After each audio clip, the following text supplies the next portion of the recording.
Hey, what's up, guys and girls? Welcome to We Talk Fights. I hope you guys are as excited as me for tomorrow's fights. We got Freedom 250. I'm going to give you guys a breakdown on every fight and give you my opinion and my picks of what I think is going to happen. I got my Just Scrap t-shirt on. So pumped for tomorrow, so let's go. Let's just get right into it. We've got the opener. Diego Lopes, Steve Garcia. Diego Lopes is 27-8. Steve Garcia is 19-5. Diego's 31 years old to 34. Garcia. Diego is 5'11" compared to 6 foot with Steve Garcia. He's an inch taller and he has 2.5 inches of reach. He's 75. As Diego is 72.5. Diego is a couple things that stand out to me on this breakdown sheet. Diego Lopes is ranked number 3 as Steve Garcia is 14. Diego is coming off a loss in his last 5. He's 2-3. And Steve Garcia is 5-0. One thing that really sticks out to me is strength of schedule. Diego Lopes has a pretty high number at 61, and Steve Garcia's is 26. Diego Lopes is I think he's training out of his house. I saw a video where he has an octagon in his barn. He's got his whole team there. So he's basically training out of his house, and then he's wrestling with the Oklahoma State Cowboys. Excuse me. And Steve Garcia trains at Jackson Wink in Albuquerque, New Mexico. Diego Lopes has a very good chin, and I think it's going to get used, right? Steve Garcia is a very good striker, but Diego Lopes is a black belt. I think he might be able to get it down to the ground, get a little bit of control time. But, I mean, we saw what he did with Gene Silva with that spinning elbow. And with that said, I've gone back and forth on this, guys. It wouldn't surprise me if Steve Garcia won, but I'm taking Diego Lopes for the win. Okay, next. First of all, if you guys like my content, if you like my videos, if you guys saw my striking video I put out, do me a favor, hit that like button, hit that notification bells, and hit the subscribe for me. I'm trying to grow this channel, and it's starting to finally get some traction, so let's go. Next, we got Bo Nickel against Kyle Dacus. Bo Nickel is 8-1. Kyle Dacus is 17-4. Bo Nickel is 30 years old compared to Kyle's 3 years older at 33. Kyle is a couple inches taller. He's 6'3". Bo Nickel is 6'1", and they both have a 76-inch reach. Bo is ranked 24, and Kyle's actually ranked above Bo Nickel. He's number 19. They're both coming off W's. I found this, I didn't know this. They're both from Pennsylvania. Bo's wrestling-based MMA fighter. Kyle's pretty well-rounded, but I think he's more of a grappler. Like I said in my other video, I think if it came down, Bo's obviously, he's a very highly accredited wrestler. Wrestling match, Bo Nickel probably tech falls him. But I think in a grappling match, Kyle Dacus probably wins that. Strength of schedule, oddly enough, they're both at a 25, which means they don't have had a real tough strength of schedule. They're even on that. In their last 5, Kyle is 5-0, and Bo is 4-1. Guys, I'm going dog here. I'm taking the upset. I'm going Kyle Dacus for the win. Bo's last head kick knockout was against a grappler, against a world champion black belt. Not a real good striker. And I'm taking Kyle Dacus. I think he's plus 300. I'm going Kyle for the win. All right, let's go. Mauricio Ruffy, it's pronounced, but it looks like it's Mauricio Ruffy against Michael Chandler. Chandler's 23-10, as Ruffy is 13-2. Chandler is, he's got a good wrestling base, but let's just be real here. He's not going to wrestle Ruffy. I think there is a route to victory for him.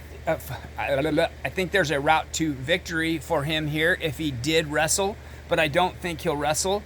He definitely has his strength of schedule is over double Ruffy's. Ruffy's strength of schedule is 33, as to our Chandler is 70. Chandler's fought the best fighters in the world. He literally has. So this will be a test for Mauricio. I think he gets it done. The last 5, they're actually flopped. The last 5 for Ruffy is 4-1, and for Chandler, he's 1-4. I'm calling knockout, probably head kick, KO, second round. Ruffy gets it done. And he better, if you're minus 750, you should finish the guy pretty early. All right, next, we've got Josh Hokett against Derek the Black Beast Lewis. Excuse me there, guys. I was thirsty. I just got done locking up the shop and working all day. So, Hokett is a wrestler. He's got good ground and pound, and D. Lewis has the record for KOs in the UFC. So that's basically all you need to know. we see a finish here for sure. I think Hokit, he's got good cardio. Unless the Black Beast lands that uppercut like he did with Curtis Blades, I think he's in for a short night. And I think Hokit gets it done with the finish. I'll call it round 2, but it could be round 1. If D-Lou does get the knockout, it's going to be very early. He's going to crack him, but Hokit said he's not going to stand there and bang with him. All right, next we got my boy Sugar Shane. Sean Omalley, 19-3 against Zahabi, 14-2. Sean's 31 years old. Zahabi is old as dirt. No, I'm just kidding. He's 38 years old. He's got 7 years on Sean. Sean's 5'11 compared to 5'8. Sean has a 72-inch reach. He's got 3.5 inches on Ayman Zahabi, who's 68.5. Sean is ranked number 3 in the world, and Zahabi is 14. They're both coming off W's. Similar opponent is Pedro Munoz. They're both basically strikers. Sean is a brown belt. Zahabi's a black belt. I think if Zahabi can get Sean down, he's going to have a tough time holding him down. Zahabi's out of TriStar. Sean's out of the Red Hawk.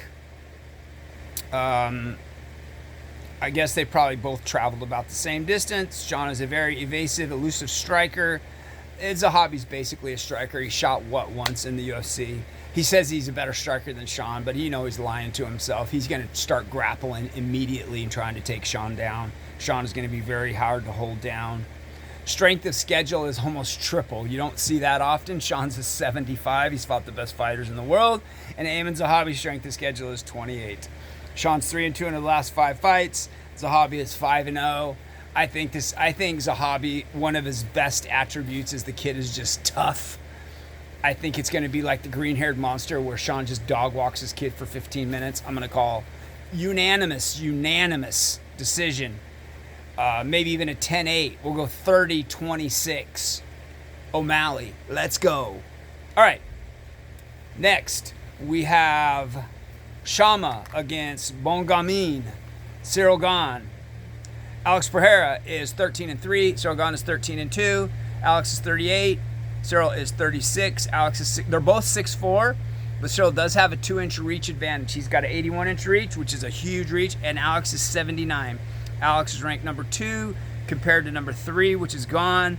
Last fight, Alex is coming off a W, and Gane is coming off a no contest against Tom Aspinall. Cyril is basically like a big Sean Omalley, right? He's a very elusive, evasive striker. He's in and out. He's hard to hit. I love Alex, man. He's got a very high IQ. He's a heavy striker. Most of his fights end in knockouts. His strength of schedule is a little bit higher than Gane's. It's 80-66.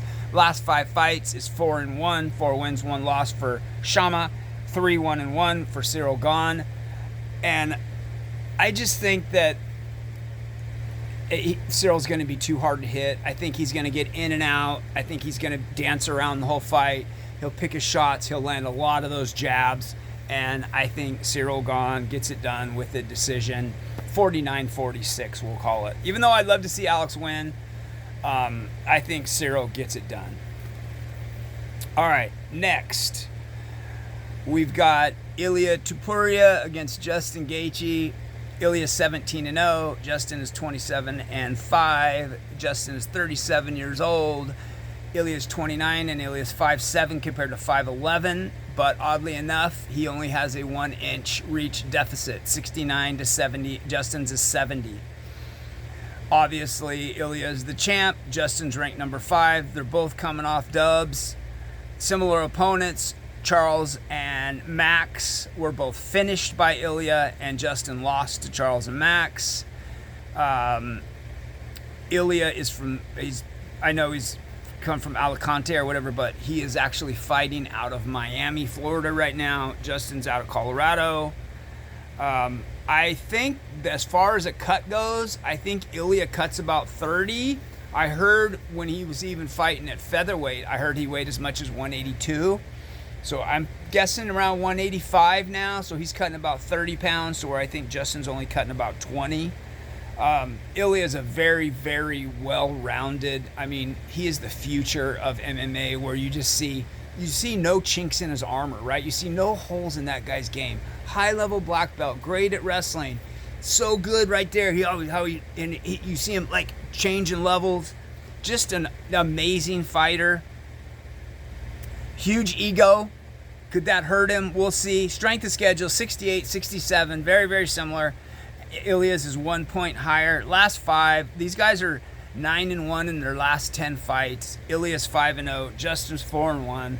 I would love to see JG get it done, but I just think that it's Ilia's time, and I think Ilia knocks Justin out. I could see Justin's never been finished in the first round. I could see him getting through the first round, but I'm going to go Ilia for the finish. There you go, guys. If you're going to bet responsibly. It's fun just to do a little, do some crazy parlay, $5 or something like that at 10-1 or, something like that. But don't do any stupid bets you can't afford. Have fun with it. Just use this for entertainment. Freedom 250, babe. Omalley, let's go.